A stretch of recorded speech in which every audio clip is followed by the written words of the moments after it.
Hey guys, Modelling Weekly here. For this video, I'll yet again be turning to an Eduard kit for the third time in a row, but don't worry, there's a lot of different stuff coming soon enough, so stay tuned. Anyway, today I'll be taking a look at Eduard's Super44 MiG-15, which is one of the tiniest kits I've ever attempted. Enjoy! The basic kit itself is essentially a weekend edition, with a nice bonus masks sheet which will be very handy later on. I also bought some extras which I will show in a second.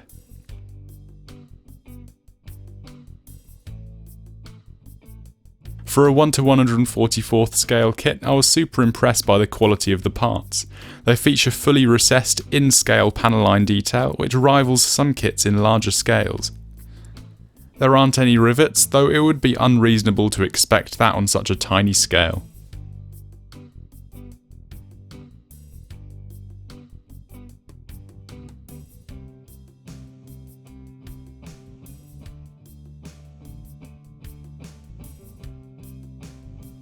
A nice touch is the choice that you get for ordnance. There are various types of bombs to choose from, as well as additional fuel tanks.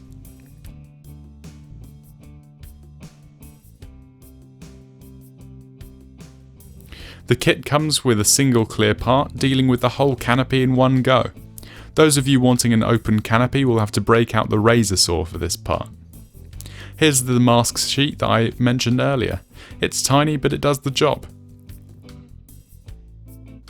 The decals are a really nice aspect of this kit, and not only are they very nicely printed and aren't too thick, but you get 4 different unique schemes to choose from. I decided to buy Eduard's photo etch fret that they sell for this kit. It features some nice cockpit detailing as well as various exterior elements, including the wing fences.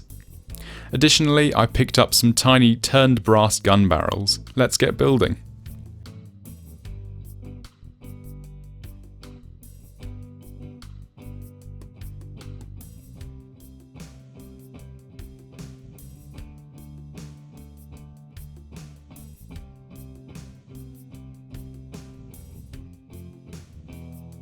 The cockpit is a single piece mould, so there is no assembly required here. It's straight into painting. For this I used ammo by MiG's turquoise green.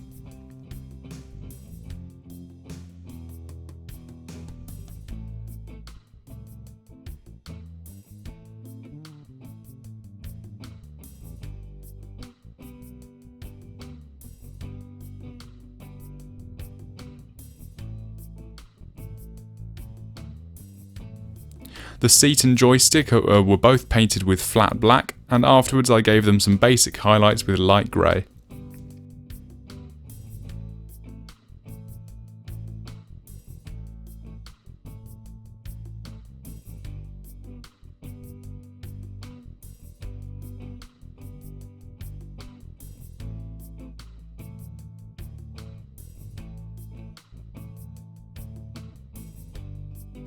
The photo etch is what gave the most to the cockpit. All of these parts were fixed in place with CA glue, as normal poly cement is no good. I apologise if some of these clips are slightly out of focus, and I'm sure you can imagine that it's difficult to film such tiny things.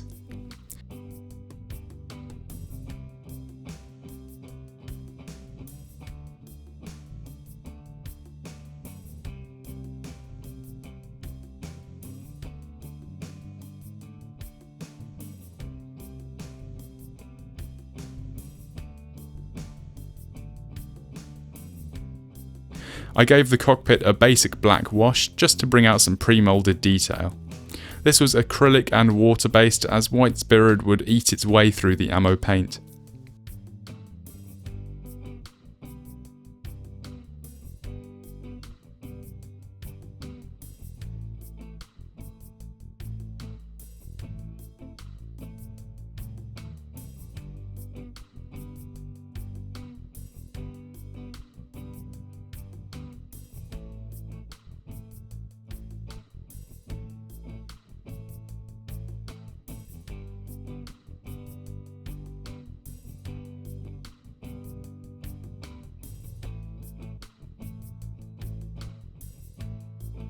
In order for the photo-etched wing fences to be added, I had to snip off the plastic ones with sharp side cutters. The excess was then removed with a scalpel blade in a scraping motion.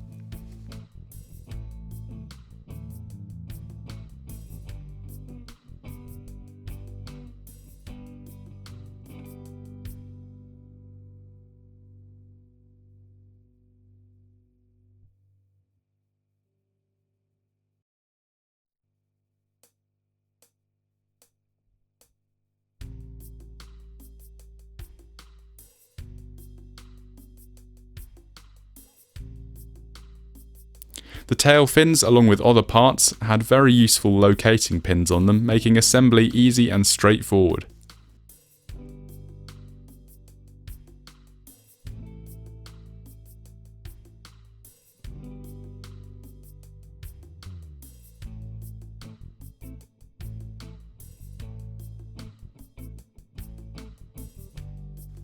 A small amount of filling had to be done along the join line between the upper and lower fuselage, though it was nothing serious. Otherwise, the kit went together very smoothly.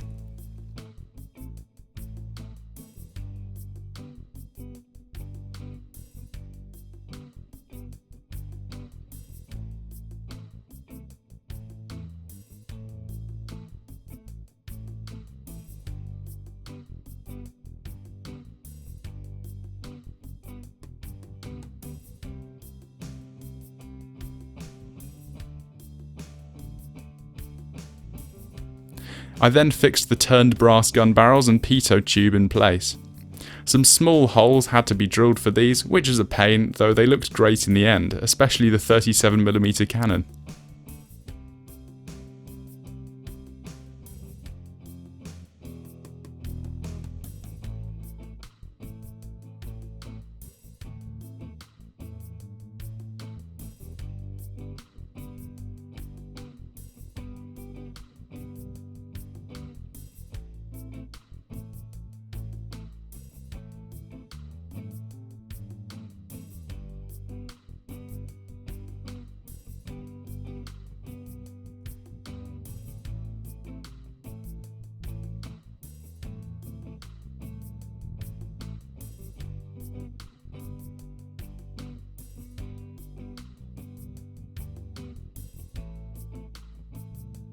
After masking the canopy, I first painted it with the interior shade, as this is what would show through later on.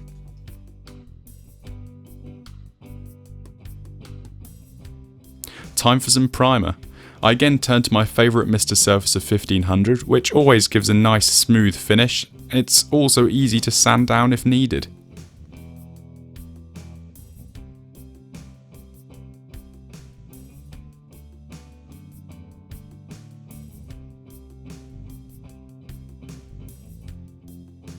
I decided to do some pre-shading on this kit despite it being a challenge due to the scale. The flat black that I used for this came out a little grainy, though it was heavily thinned and sprayed at various pressures to no avail, so I'm inclined to believe it's a bad pot. No big deal.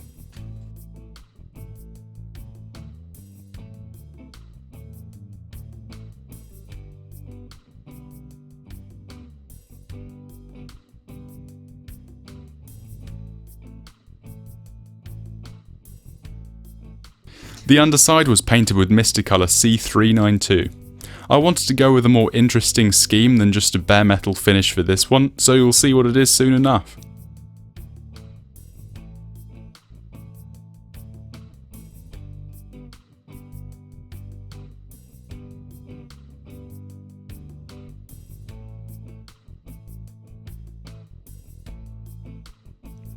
I then added some basic post shading with a lightened version of the first colour. The same was done with the following 3 colours in the upper camouflage.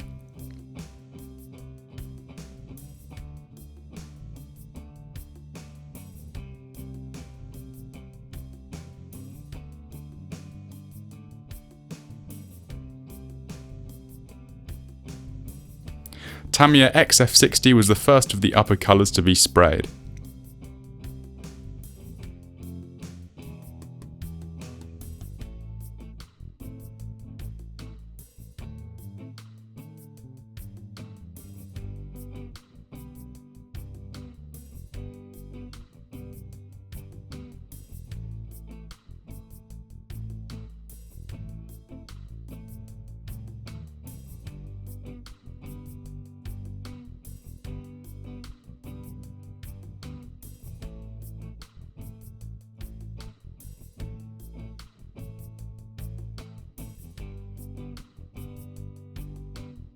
After a spot of masking, the second colour, XF67, was applied. I always love the irony of using NATO green on Soviet-era aircraft.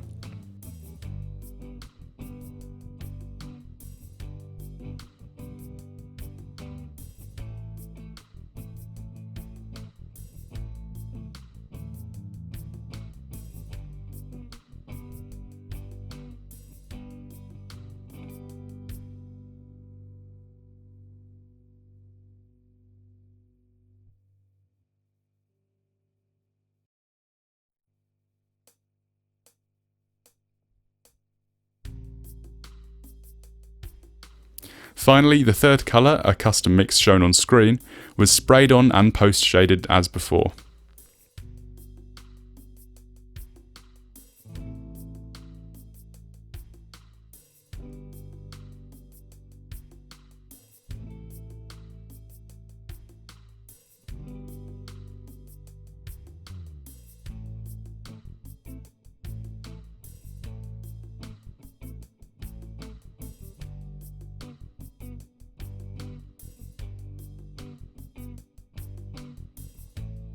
Alclad 2 Aqua Gloss provided a nice base for the 7 decals coming soon after.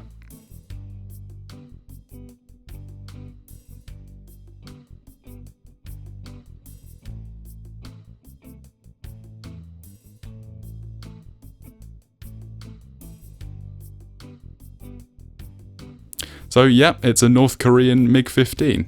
I fancied a bit of challenge with the camo, so I went with this. The decals were applied with microset and sol.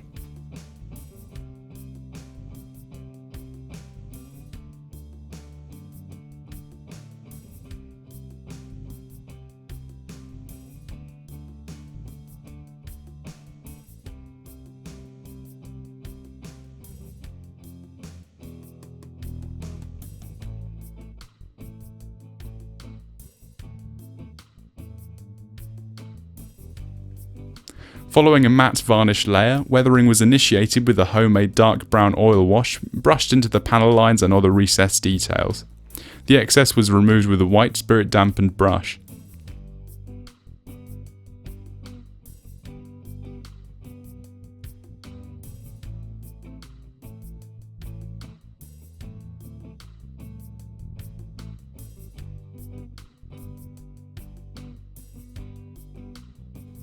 Various bits of shading as well as oil stains were applied and dry blended using oil paint. This helps to make the aircraft appear more used as well as adding interest.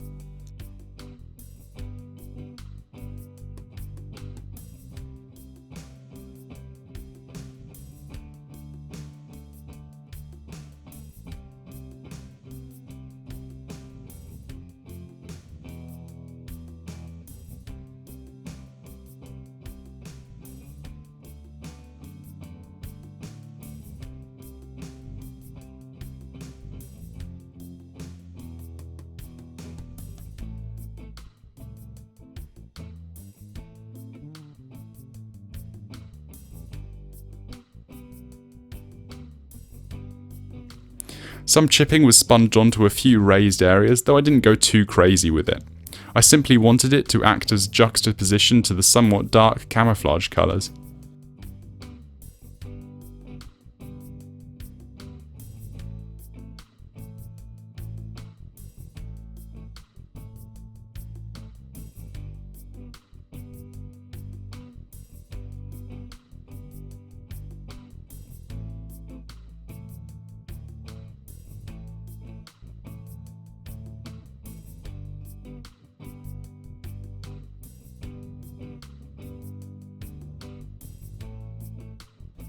All the elements that had been emitted previously could now be added. They were painted and weathered exactly like the rest of the aircraft.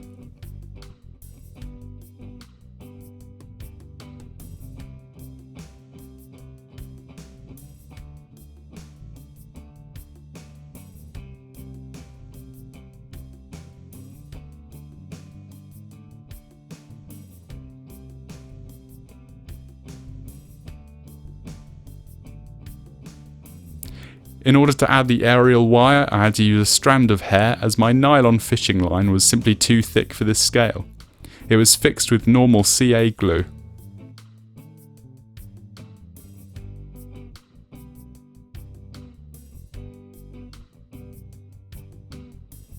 Well, here is the fully completed build. Given its absolutely tiny scale, I wouldn't say it looks half bad at all. I think if I had to make any changes to it, I would definitely lighten up some of the reddish brown and green areas of the camouflage, purely because they are pretty dark and just absorbed the oil paint highlights. Other than that, I'm not sure what anything else I'd change. I spent way too long on this tiny thing. Comment what you think down below, and remember to leave a like if you enjoyed and a dislike if you didn't. That's it for today, and I'll see you all in the next one. Bye!